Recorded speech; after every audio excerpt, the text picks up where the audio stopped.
ओम शांति। ओम शांति। आज की तारीख है 28 अक्टूबर 2025। साकार महावाक्य। बाबा कहते, मीठे बच्चे, तुम्हें संगम पर सेवा करके गायन लायक बनना है। तुम्हें संगम पर सेवा करके गायन लायक बनना है। गायन लायक समझते? तुम्हें संगम पर सेवा करके गायन लायक बनना है। फिर भविष्य में पुरुषोत्तम बनने से तुम पूजा लायक बन जाएंगे। तो संगम पर गायन लायक और भविष्य में पुरुषोत्तम बनने से तुम पूजा लायक बन जाएंगे। तो गायन लायक, पूजा लायक। तो संगम पर गायन लायक है ना, महिमा होनी चाहिए। जैसे बाप की महिमा सुनते हो, ऐसे बाबा के बच्चों की महिमा होनी चाहिए। इसे कहते हैं गायन लायक, गुणों का गायन होना। अगर बाबा के बच्चों में गुण दिखाई देंगे तो गुणों का गायन होगा। इसे विशेष बाबा कहते, दैवी गुणों की धारणा करो। और फिर भविष्य में पूजा लायक, भविष्य में पूजा लायक। पर पुरुषोत्तम बने वर्तमान में, संगम पर उसका पुरुषार्थ किया और भविष्य में बने पूजा लायक। अभी पूजा लायक नहीं है, अभी गायन लायक। आज का प्रश्न, कौन सी बीमारी जड़ से समाप्त हो तब बाप की दिल पर चढ़ेंगे? कौन सी बीमारी जड़ से समाप्त हो, जड़ से, तब बाप की दिल पर चढ़ेंगे? कौन सी बीमारी जड़ से समाप्त हो तब बाप की दिल पर चढ़ेंगे? उत्तर, दे अभिमान की बीमारी। दे अभिमान की बीमारी। इसी दे अभिमान के कारण सभी विकारों ने महारोगी बनाया है।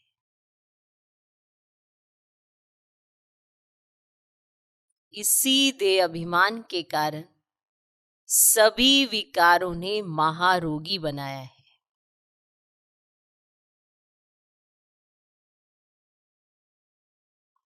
ये देह अभिमान समाप्त हो जाए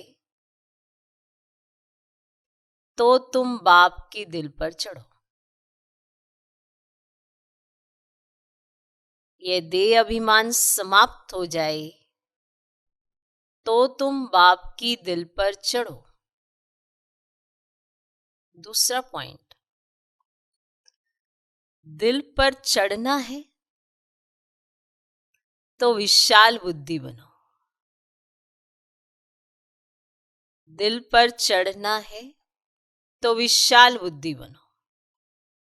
ज्ञान चिता पर बैठो।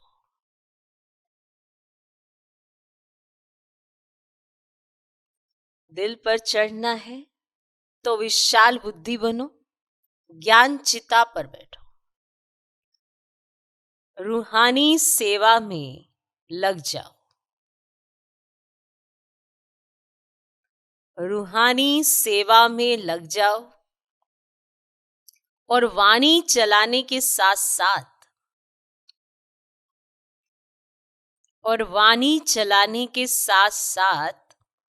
बाप को अच्छी रीति याद करो। रूहानी सेवा में लग जाओ और वाणी चलाने के साथ साथ बाप को अच्छी रीति याद करो। तो कौन सी बीमारी जड़ से समाप्त हो तब बाप की दिल पर चढ़ेंगे? उत्तर, देह अभिमान की बीमारी। इसी देह अभिमान के कारण सभी विकारों ने महारोगी बनाया है। ये देह अभिमान समाप्त हो जाए तो तुम बाप के दिल पर चढ़ो। बाबा इतना समझाते हैं कि देह अभिमान मिट जाए, ठीक है। इतना समझाने के बाद भी कई बार देह अभिमान आ जाता है कि इतना समझाया, हम तो ठीक हो रहे थे, फिर समझा दिया, फिर देह अभिमान आ जाता है। अगर टीचर आपको शिक्षा देता है, आप कहेंगे हम तो सुधर गए, फिर से शिक्षा दे दी, ये भी तो देह अभिमान है। भविष्य के लिए अलर्ट करना, वर्तमान के लिए अलर्ट करना टीचर का कार्य है। और बाप अपने बच्चों को गलती करने पर नहीं, गलती करने से पहले भी समझाते हैं, और जो गलती हुई होती है उसको रियलाइज करा के आगे के लिए अलर्ट भी करते हैं। अभी तक मैं ठीक था, अब मेरा फिर से हो गया।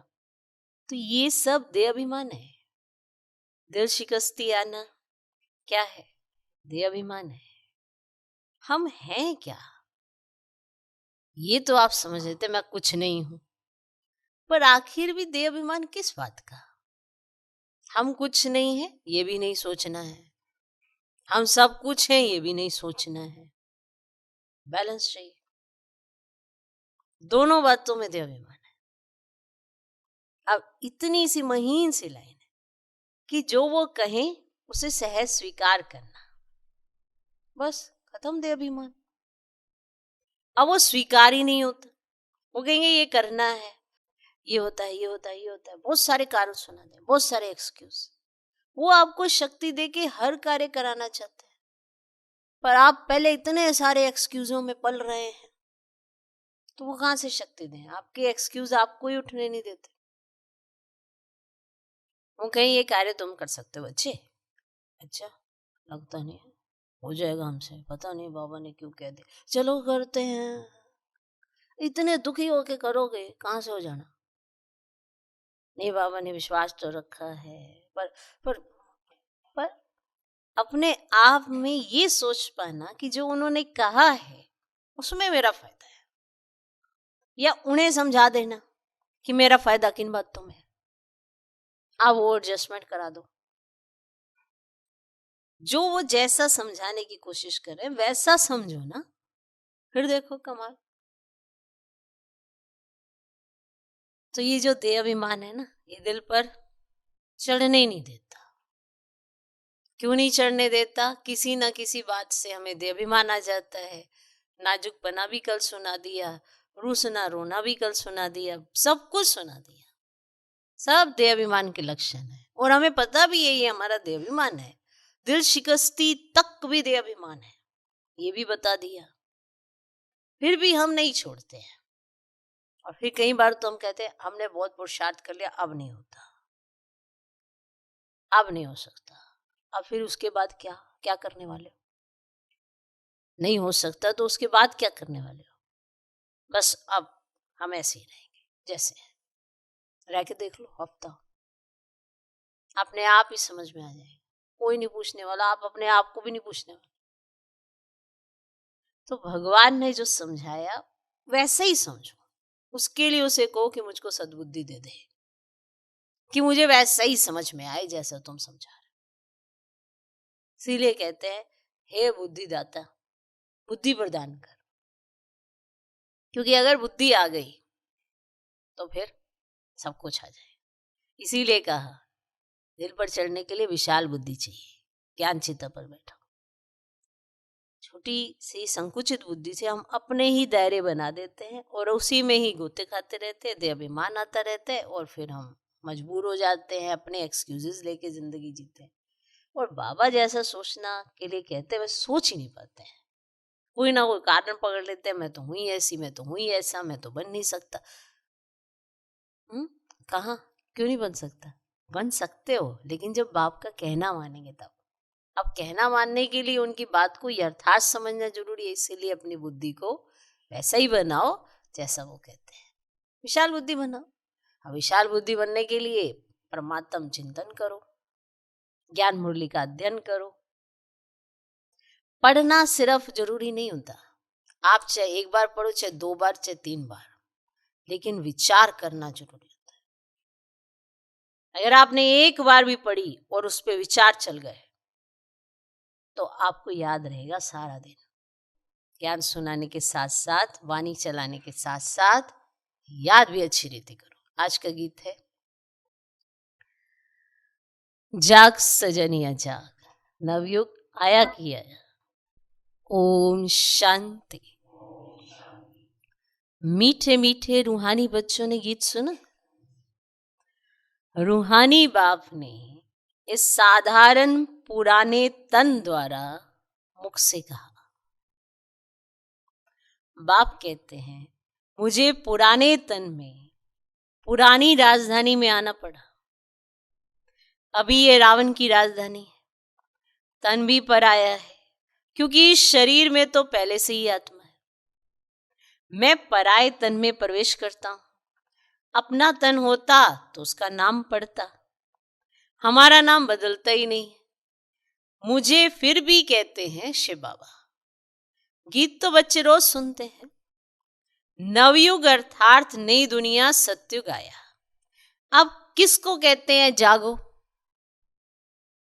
किसको कहते हैं ये कि जागो? आत्माओं को, क्योंकि आत्माएं घोर अंधेरे में सोई पड़ी, कुछ भी समझ नहीं, बाप को ही नहीं जानते। अब बाप जगाने आए हैं। अभी तुम बेहद के बाप को जानते हो, उनसे बेहद का सुख मिलना है नए युग में।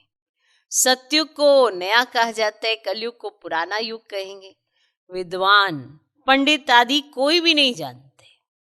कोई से भी पूछो नया युग फिर पुराना कैसे होता है, तो कोई भी बता नहीं सकेंगे। कहेंगे यह तो लाखों वर्ष की बात है। अभी तुम जानते हो हम नए युग से फिर पुराने युग में कैसे आते हैं, अर्थात स्वर्गवासी से नरकवासी कैसे बने हैं। मनुष्य तो कुछ भी नहीं जानते। जिनकी पूजा करते हैं उनकी बायोग्राफी को भी नहीं जानते। जैसे जगदम्बा की पूजा करते हैं, अब वे अम्बा कौन है जानते नहीं। अम्बा वास्तव में माताओं को कहा जाता है, परंतु पूजा तो एक की होनी चाहिए। शिव बाबा का भी एक ही अव्यभिचारी यादगार है। अम्बा भी एक है, परंतु जगत अम्बा को जानते नहीं। ये है जगत अम्बा और लक्ष्मी है जगत की महारानी। तुमको पता है कि जगत अम्बा कौन है और जगत महारानी कौन है? ये बातें कभी कोई जान न सके। लक्ष्मी को देवी और जगत अम्बा को ब्राह्मणी कहेंगे। ब्राह्मण संगम पर ही होते हैं। इस संगम युग को कोई नहीं जानते। प्रजापिता ब्रह्मा द्वारा नई पुरुषोत्तम सृष्टि रची जाती है। पुरुषोत्तम तुमको वहां देखने में आएंगे। इस समय तुम ब्राह्मण गायन लायक हो। क्या हो? गायन लायक हो। सेवा कर रहे हो, फिर तुम पूजा लायक बनेंगे। ब्रह्मा को इतनी भुजाएं देते हैं तो अम्बा को भी क्यों नहीं देंगे? उनके भी तो सब बच्चे हैं ना। माँ बाप ही प्रजापिता बनते हैं, बच्चों को प्रजापिता नहीं कहेंगे। लक्ष्मी नारायण को कभी सतयुग में प्रजापिता जगत माता नहीं कहेंगे। प्रजापिता का नाम वाला है, जगत पिता और जगत माता एक ही है, बाकी हैं उनके बच्चे। अजमेर में प्रजापिता ब्रह्मा के मंदिर में जाएंगे तो कहेंगे बाबा, क्योंकि है ही प्रजापिता। हद के पिताएं बच्चे पैदा करते हैं तो वे हद के प्रजापिता ठहरे, और यह है बेहद का। शिव बाबा तो सब आत्माओं का बेहद का बाप है। ये भी तुम बच्चों को कंट्रास्ट लिखना है।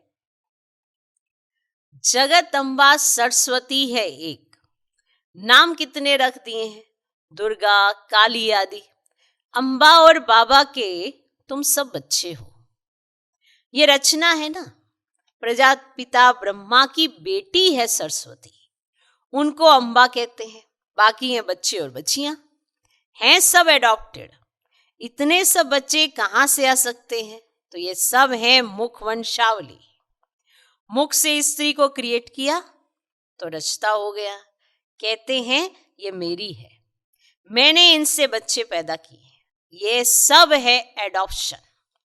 ये फिर है ईश्वरीय मुख द्वारा रचना। आत्माएं तो हैं ही, उनको एडॉप्ट नहीं किया जाता। बाप कहते तुम आत्माएं सदैव मेरे बच्चे हो। फिर अभी मैं आकर प्रजापिता ब्रह्मा द्वारा बच्चों को एडॉप्ट करता हूं। बच्चों को नहीं एडॉप्ट करते, बच्चे और बच्चियों को करते हैं। माना आत्माओं को नहीं करते, एडॉप्ट करते, बच्चे और बच्चियों को करते हैं। तो ये भी बड़ी सूक्ष्म समझने की बातें हैं। ये भी बड़ी सूक्ष्म और समझने की बातें हैं। इन बातों को समझने से तुम ये लक्ष्मी नारायण बनते हो। कैसे बने ये हम समझा सकते हैं। क्या ऐसे कर्म किए जो ये विश्व के मालिक बने? तुम प्रदर्शनी आदि में भी पूछ सकते हो, तुमको मालूम है कि इन्होंने ये स्वर्ग की राजधानी कैसे ली? तुम्हारे में भी यथार्थ रीति हर कोई नहीं समझा सकते। जिनमें दैवी गुण होंगे, इस रूहानी सर्विस में लगे हुए होंगे, वह समझा सकते हैं। बाकी तो माया की बीमारी में फंसे रहते हैं। अनेक प्रकार के रोग हैं। देह अभिमान का भी रोग है। इन विकारों ने ही तुमको रोगी बनाया है। बाप कहते मैं तुमको पवित्र देवता बनाता हूं। तुम सर्वगुण संपन्न, 16 कला संपूर्ण पवित्र थे, अभी पतित बन गए हो। वेद का बाप ऐसे कहेंगे। इसमें निंदा की बात ही नहीं है। अब बाबा ने कहा पहले तुम ऐसे थे, अभी तुम ऐसे हो, तो ये समझाने के लिए कहा जाता है। ये कोई निंदा थोड़ा की है कि तुम पतित हो, तुम पतित हो। नहीं, ये समझाया जा रहा है। इसमें निंदा की कोई बात नहीं, ये समझाने की बात है। भारतवासियों को बेहद का बाप कहते हैं। मैं यहाँ भारत में आता हूं। भारत की महिमा तो अपरंपार है। यहां आकर नर्क को स्वर्ग बनाते हैं, सबको शांति देते हैं। सो ऐसे बाप की भी महिमा अपरंपार है, पारावार नहीं है। जगत अम्बा और उनकी महिमा को कोई भी नहीं जानते। अब इनका भी कंट्रास्ट तुम बता सकते हो। ये जगत अम्बा की बायोग्राफी, ये लक्ष्मी की बायोग्राफी, और वही जगत अम्बा फिर लक्ष्मी बनती।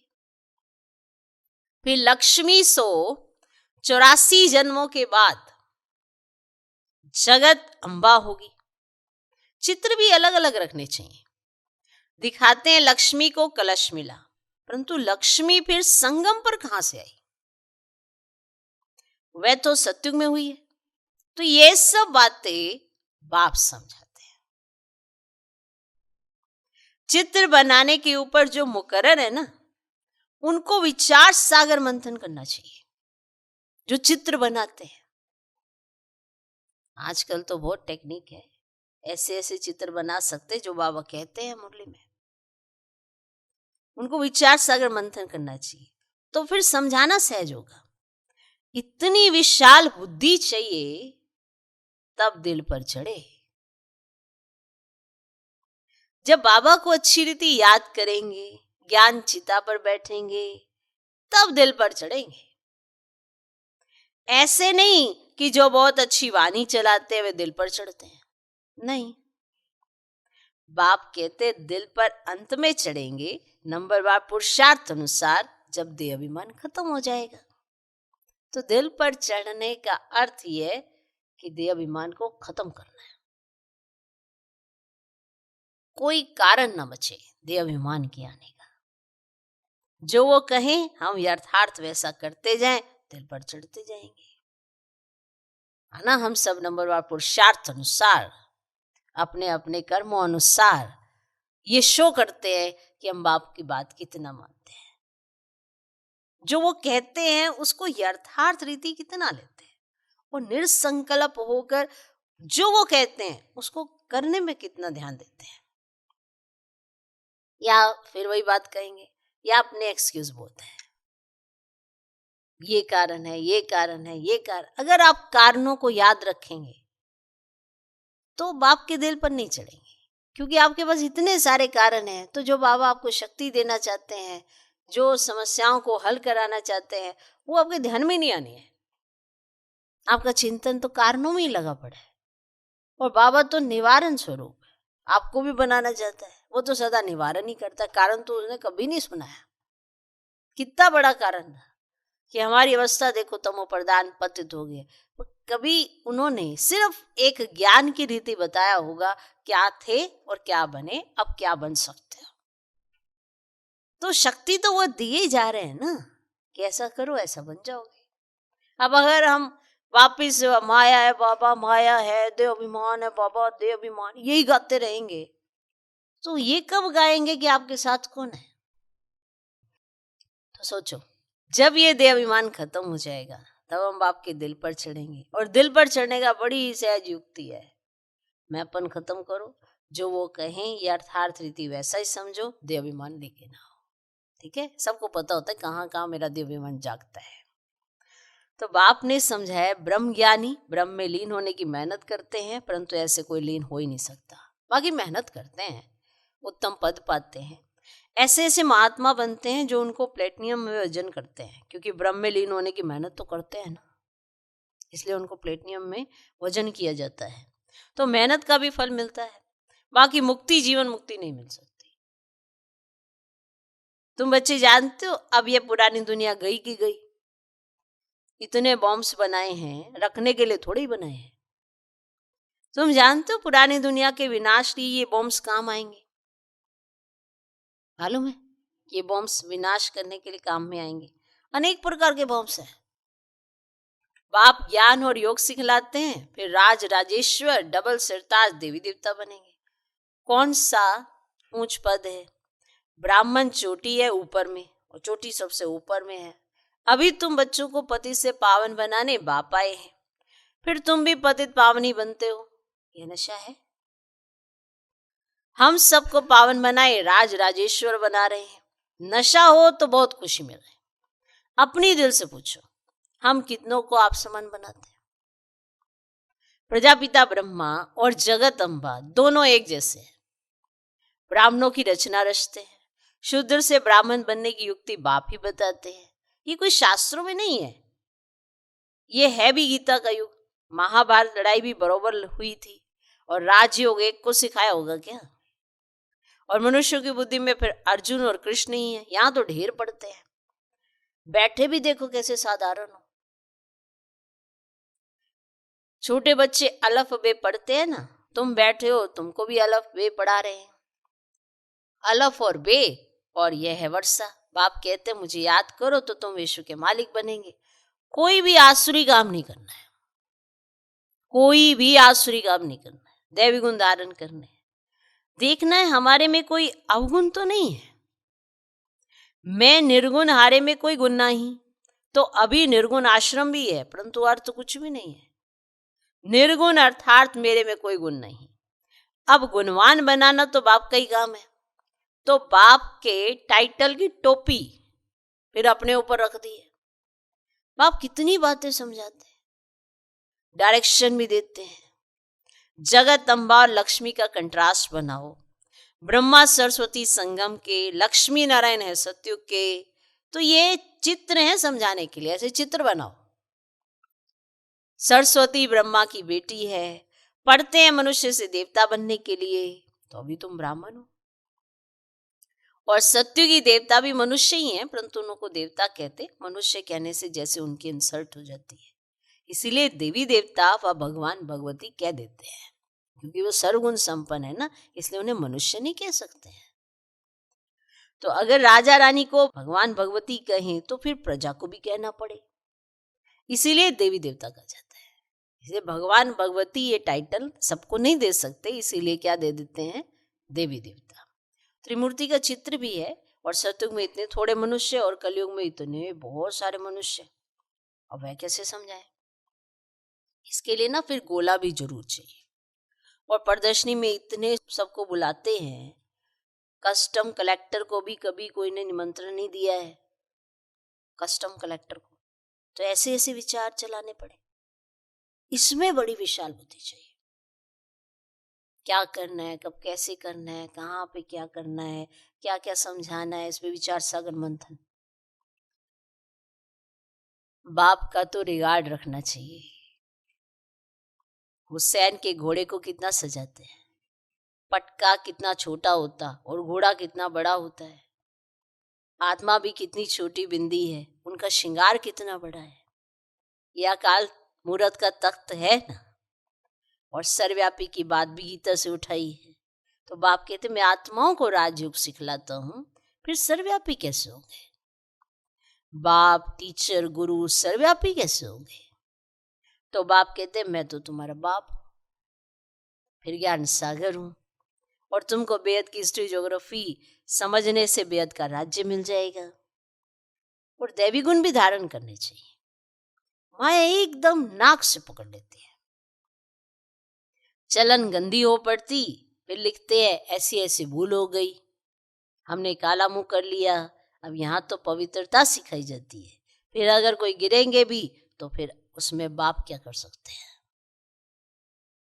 घर में कोई बच्चा गंदा हो पड़ता है, काला मुंह कर देता है, तो बाप कहते तुम तो मर जाते तो अच्छा है। बेहद का बाप भर ड्रामा को जानते हैं, फिर भी कहेंगे तो सही ना। तो कोई बच्चा भूल करता है तो बाबा कहेंगे तो सही ना कि बाबा ने ऐसा क्यों कहा, ऐसा नहीं कहना चाहिए था। भले बाबा जानते हैं, ड्रामा को जानते हैं, फिर भी समझाएंगे तो सही ना। तुम औरों को शिक्षा देकर खुद गिरते हो तो 1000 गुना पाप चढ़ जाता है। कहते हैं माया ने थप्पड़ मार दिया, तो माया ऐसा गुस्सा मारती है जो एकदम अकल ही गुम कर देती है। ऐसा गुस्सा मारती है माया, अकल ही गुम कर देती है। बाप समझाते रहते, आंखें बड़ी धोखेबाज है, कभी भी कोई भी कर्म नहीं करना है। तूफान तो बहुत आएंगे, क्योंकि युद्ध के मैदान में हो ना, पता भी नहीं पड़ता कि क्या होगा। माया झट थप्पड़ लगा देती है। अभी तुम कितने समझदार बनते हो, आत्मा ही समझदार बनती है ना, और आत्मा ही बेसमझती। अब आप समझदार बनाते हैं, बहुत देह अभिमान में है। समझते नहीं कि हम आत्मा है। बाप हम आत्माओं को पढ़ाते हैं, हम आत्मा इन कानों से सुन रही है। अब बाप कहते कोई भी विकार की बात इन कानों से ना सुनो, कोई भी विकार की बात इन कानों से ना सुनो। बाप तुम्हें विश्व का मालिक बनाते हैं, मंजिल बहुत बड़ी है। मौत जब नजदीक आएगा तो फिर तुमको डर लगेगा, क्योंकि जैसे ही मौत नजदीक आएगा ना फिर डर लगेगा। और मनुष्यों को मरने के समय भी तो मित्र संबंधी आदि कहते हैं ना, क्या कहते हैं? भगवान को याद करो, या अपने गुरु आदि को याद करेंगे, और देदारी को याद करना सिखलाते हैं। और बाप तो कहते मामे कम याद करो। अब या तो तुम बच्चों की ही बुद्धि में है, तो बाप फरमान करते हैं मामे कम याद करो, देदारियों को याद नहीं करना है, देदारियों को याद नहीं करना है। माँ बाप भी देदारी है ना। मैं तो विचित्र हूं, विदेही हूं, इसमें बैठ तुमको ज्ञान देता हूं। तुम अभी ज्ञान और योग सीखते हो। तुम कहते हो ज्ञान सागर बाप द्वारा हम ज्ञान सीख रहे हैं, राज राजेश्वरी बनने के लिए। ज्ञान सागर ज्ञान भी सिखलाते हैं, राजयोग भी सिखलाते हैं। अच्छा, मीठे मीठे से खिलौने बच्चों प्रति माता पिता बाप दादा का याद प्यार हो। Good morning. रूहानी बाप की रूहानी बच्चों को नमस्ते। हम रूहानी बच्चों की भी रूहानी बाप को नमस्ते नमस्ते नमस्ते। Good morning, good morning, good morning. धारणा के लिए मुख्य सर पहला पॉइंट, समझदार बन, माया के तूफानों से कभी हार नहीं खाना है। समझदार बन, माया के तूफानों से कभी हार नहीं खाना है। आंखें धोखा देती हैं, इसलिए अपनी संभाल करनी है। आंखें धोखा देती हैं, इसीलिए अपनी संभाल करनी है। कोई भी विकारी बातें इन कानों से नहीं सुननी है। कोई भी विकारी बातें इन कानों से नहीं सुननी है। समझदार बन माया के तूफानों से कभी हार नहीं खाना है। आंखें धोखा देती हैं, इसीलिए अपनी संभाल करनी है। कोई भी विकारी बातें इन कानों से नहीं सुननी है।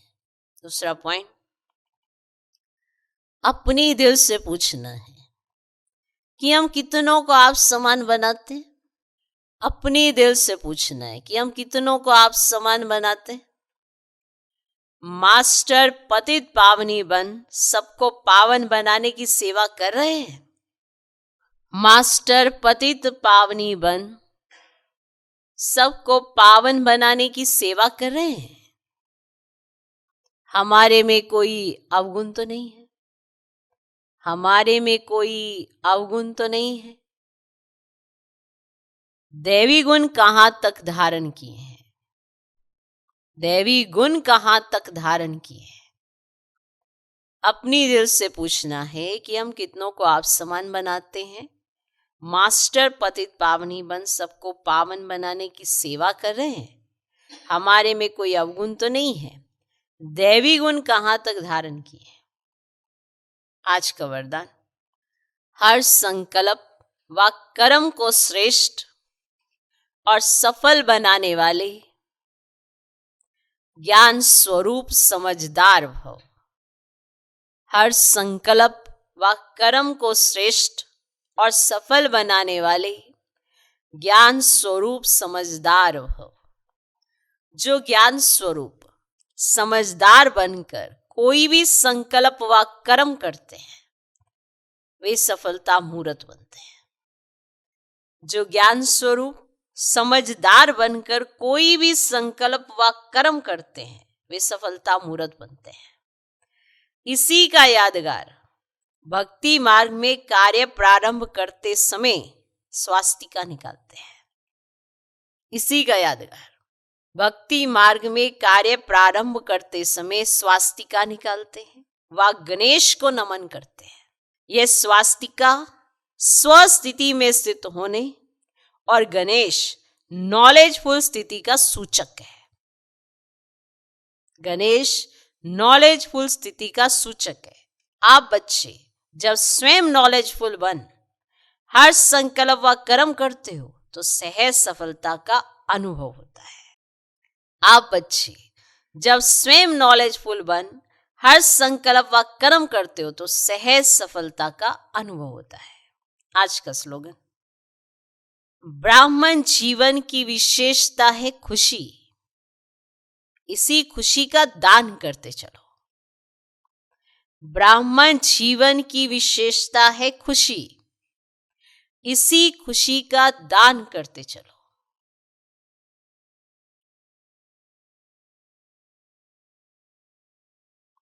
अव्यक्त इशारे, स्वयं और सर्व के प्रति मनसा द्वारा योग की शक्तियों का प्रयोग करो। जैसे कोई भी साइंस के साधन को यूज करेंगे तो पहले चेक करेंगे कि लाइट है या नहीं है। यूज किया जाता है, यूज करने से पहले क्या देखा, अरे लाइट है कि नहीं है, तभी यूज करेंगे साइंस के साथ।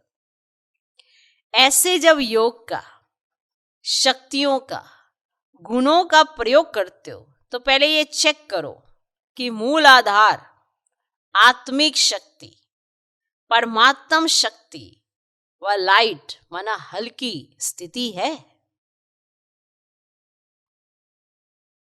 जैसे वहां लाइट देखते हो कि हाँ भाई यूज करना है। कोई भी साइंस का साधन इस्तेमाल करना है तो लाइट चेक करोगे, लाइट आ रही है कि नहीं आ रही है, तब तो चलेगा।